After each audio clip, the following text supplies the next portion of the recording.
By consistent popular demand, I'm back to bring you guys my next Overwatch League tier list video with one of the more popular requests that nicely follows up from my last video. As today, I'll be focusing on the main support position.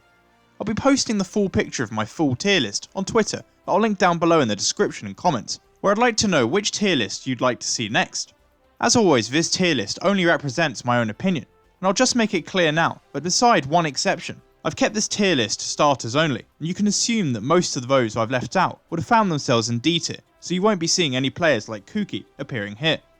But without any further delay, let's get straight into this main support tier list, and this time I'm going to be starting at the bottom with my D tier. Here we can see that I've got two players in Boink of the Houston Outlaws and Chris of the Florida Mayhem. Now of course it'd be easy just to say that they're ranked this low because their teams are playing badly, but personally I'd argue that this issue runs even deeper. As we'll see as I progress upward through this tier list, the main supports I'll be talking about increasingly embody the attributes and traits that bring these players and their teams success. Lucio's in the GOATS meta acts as the team's brain, and it's not surprising that many that play this position become their team's primary shot caller. Watching them in game, it's normally through their eyes that you can determine the target's priority, and Speed Boost acts as the engine for keeping the team together during engagements and disengages. Neither Boink nor Chris appear to hold these traits, which is reflected in their team's disjointed and uncoordinated displays. Moreover, the pair haven't shown any ability in the clutch, with noticeable high impact boops or teamfight changing sound barriers. With Chris's on Horizon Lunar Colony immediately springing to mind as one of the worst plays executed this season. Their personal statistics in healing, damage and elims are well below the average, and the pair's high average death rate just confirms and justifies their placement at the bottom of this tier list and D tier, in my opinion. Now progressing on to C tier, in a nutshell I describe these next few players as average and serviceable, but again lacking any real clutch factor about them, with their level of play sometimes significantly compromised due to glaring weaknesses. No player perhaps is moulded as well in this image as Calyx, who I have in this tier. On Boston he fills the Lucio and Mercy role with effort, and generally consistent performances. One thing I have noticed however, is that he's the most prone of the members of the Uprising to find himself getting caught out of position or getting picked early in teamfights, particularly when running Mercy, and ultimately there aren't really any moments where he's stood out particularly, either through perfectly timed ultimates or clutch mid-fight plays, which is why I struggled to place him any higher than this.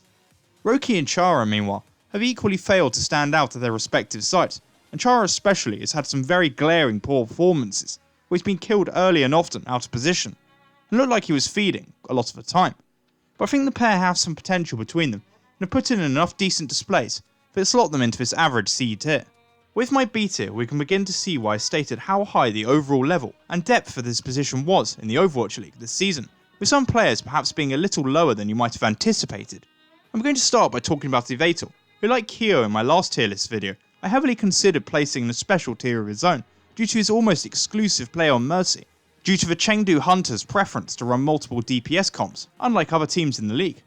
However, unlike Kyo's situation, I think there's been enough other examples of other players playing Mercy to be able to give Evator a fair ranking. He's been able to make clutch reses on risky targets, like Meng's Dead Wrecking Ball often, without any form of shielding and protection that can be afforded to other comps, which is imperative towards ensuring that his multiple DPS comps can remain in teamfights, with the necessity for Hammond to be alive, creating space for his DPS to get picks, which is why I think he earns a place in B tier. The same things can be said of Koma, who's probably seen more Mercy playtime on Shanghai than the majority of other teams, Evator aside.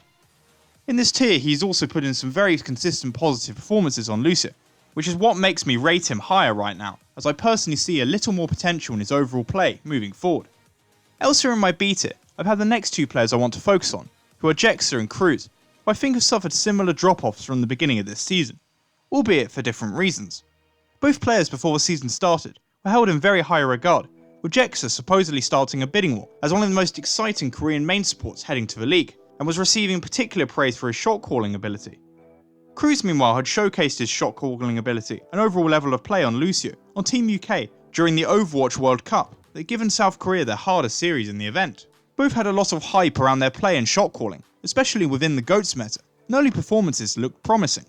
However, it did not take long for serious weaknesses to reveal themselves. Cruz was being punished for his over-aggressive style, and worse, developed a chronic stacking support ult problem that seriously affected the performance of his side.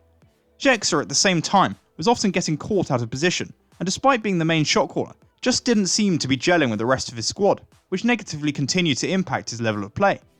Given these declines, as well as Jexa now losing his spot to Toby, I think the bottom end of B tier suits the pair quite nicely, with their early success and potential keeping them above those who just fulfill bit part roles below them. The last 3 players that I have in my B tier are Custer, Ark and Massa. This trio have generally had really strong and promising seasons so far, with 3 teams that appear to be progressing in the right direction. Custer, upon returning, has made it evidently clear how much of a mistake keeping out of his side in favour of Kuki was, with disciplined displays coinciding with the Valiant's noticeable improvement in team coordination and performance. Ark, having not been able to find a spot on New York ahead of Animo, moved to Washington, and now alongside Sleepy has developed a really promising partnership in a similar vein to the Valiant, has seen the team rapidly improve toward the end of Stage 2. Lastly, there's Massa, who's been all round performing very well for Atlanta, and personally I'm surprised at how well he's continued to play, even when the rain hit a rough patch at the beginning of Stage 2. The trio started to make some clutch plays, and I would certainly say they're better than average, and if their quality of performances continue to improve over the rest of this season, I could see all 3 potentially breaching into my A tier. Speaking of which, we now arrive at my A tier, and firstly I'll address the 2 players that perhaps generously I placed this high up overall in my tier list, and they're Neptuno and Closer. No one can deny the talent the pair has between them. It explicitly was shown off last season, with Neptuno's Mercy still being really good, and Closer being a contributing member of London's setup. And whilst I would say they haven't done anything outrageously or explicitly wrong so far this season, I'm still not sure that they've had as much impact as those above them, but have enough personal skill to warrant a place just in A tier, perhaps on the cusp of B tier, with Neptuno stepping up a bit during Fusion's poor run of form, as well as the stark and massive upgrade that Closer has provided his team with the experience and quality of a Harry Hook in this position overall. However, the other remaining 4 members of my A tier I have no trouble in placing here, thanks to their consistent level of quality that they've shown throughout the season so far. Big Goose and Nuss have been the glue for both of their sides, and particularly have done the small things really well, in terms of managing the cohesion and coordination of their teams, whilst timing some very important sound barriers. Crucially, they have really combined well with their support partners, with some impressive chemistry that helps propel their sides forward. IDK and Toby, meanwhile, have caught the spotlight thanks to their incredible number and impact of environmental kills and boops, with IDK dominating on the well point of Ilios, and Toby putting in one of the performances of the stage on Iconward against Dallas. At the same time, they've also been getting a lot of value out of their sound barriers, and it's their all-round play that gives me no difficulty in rating them this high. Toby, given Sol's turnaround upon his return compared to when Jexa was at the helm, and IDK with his best performances, coinciding with Spark's impressive Stage 2 revival and run. The quality of main support play is, as I said, at a very impressive high. Before my S tier, there are 3 players in particular that I want to focus on, who all do slightly different things brilliantly, and by far and away are the best 3 players at the main support position so far this season. Slime, Moth and Animo of Vancouver, San Francisco and New York respectively. I might echo a lot of the same points that I made a couple of videos ago when discussing the importance of the main support position, but I still haven't been able to truly separate the trio from one another, with the 3 playing such an important and vital but different roles to how each of their sides run their philosophies, and I'll just give each one some specific focus again. Starting with Slime, as I explained before, I see him as the turbocharged engine to Bumper and the Titans' attack, aggressively launching his team forward, whilst having the uncanny ability to move any main tanks into Bumper's path, before going Rambo on the supports left to the rear of his opponents, being able to pick up multiple kills, and consequently the highlight reels. Animo, meanwhile, has a more contrasting approach, but is much more passive. He prioritises keeping Jonak safe on the backline, while simultaneously bridging the gap to his frontline Mano, which subsequently allows the Excelsior to perfectly execute their signature disengages and counterattacks once an opportunity and opening presents itself. His death rate is so low that he is in the top 5 of players when you divide their Elims per 10 minutes by his deaths, highlighting how his team finds success when he's their unkillable string master. And finally we have to talk about Moth, whose style seems to be a balance between the pair, with his play primarily succeeding on his ability to come up with clutch boops from high wall riding positions, to give his team the initiative and positional advantages in teamfights, which when paired with critical sound barriers highlights his overall quality.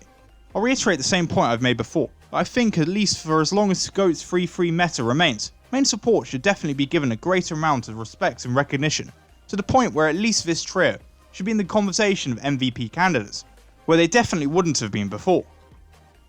And with that, we've reached the end of my main support tier list, and I'd thank you for watching. Again, let me know which tier list you want to see next. Otherwise, if you enjoyed, please be sure to like and subscribe for this continuing Overwatch League coverage and content, and I'll catch you guys tomorrow.